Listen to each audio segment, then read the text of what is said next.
Hello and welcome. My name is Greg Dawes, and today we're going to talk about a brand new feature to ProPricer, dashboards. Dashboards provide a high-level overview of both your ProPricer working environment as well as proposal-specific information. Let's first take a look at the user dashboard. The user dashboard can be accessed by navigating to the Setup ribbon and clicking on Dashboard in the User section. This dashboard consists of 4 panels: Recently Opened Proposals, Recently Created Proposals, Recently Modified Proposals, and Recently Run Reports. Each of the 4 panels contains an Export To and a Maximize button. Additionally, the entire user dashboard has an Export To button.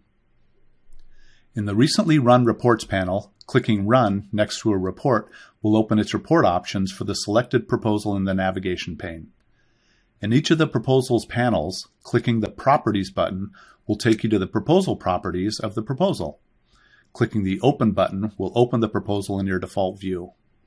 In this case, the default proposal view is set to the proposal dashboard.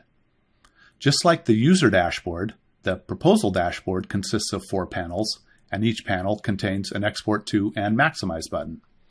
There's also an Export To button for the entire proposal dashboard.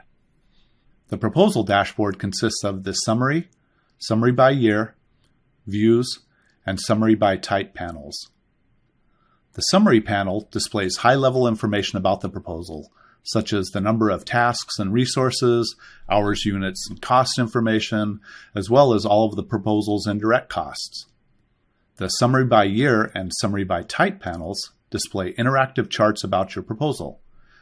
You can change the type of charts in these panels by right-clicking and choosing Style. Right-clicking also provides access to other menu items like exporting or maximizing the chart so it fills the entire screen. On these charts, you can also drill down by clicking a specific section of the chart, and you can go back up or drill up by clicking here.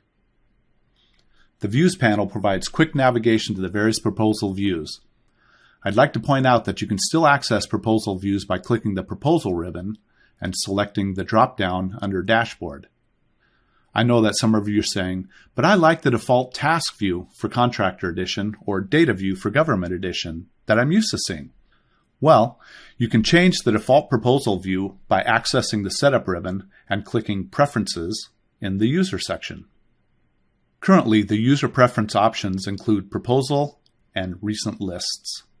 The Proposal option allows you to choose your default proposal view. If we change this to Task View and click OK, then open a proposal by double-clicking it or right-clicking it and selecting one of the Open Proposal options, the proposal will open in Task View. Also, you'll notice that if we access the Proposal ribbon, the Dashboard button that we saw previously has been updated with our new default view, the Task View. The Recent Lists option allows you to specify how many items are displayed in the various dashboard panels. You must enter a number from 5 to 50. In summary, this episode has covered the new Dashboards feature, which consists of both the user dashboard and proposal dashboard. These dashboards give you a high-level overview of your ProPricer environment and proposal information. We also looked at how you can customize your default proposal view. Since dashboards are a new feature to ProPricer, you might see some changes in the future. If you have suggestions for what you'd like to see, head on over to the ProPricer support portal, log into your account, and click Enhancement Voting to provide your suggestions. If you enjoyed this video and found it helpful, please share it with your colleagues who use ProPricer. If you have any questions about ProPricer, please email us directly. Again, my name is Greg Dawes, and as always, thanks for watching.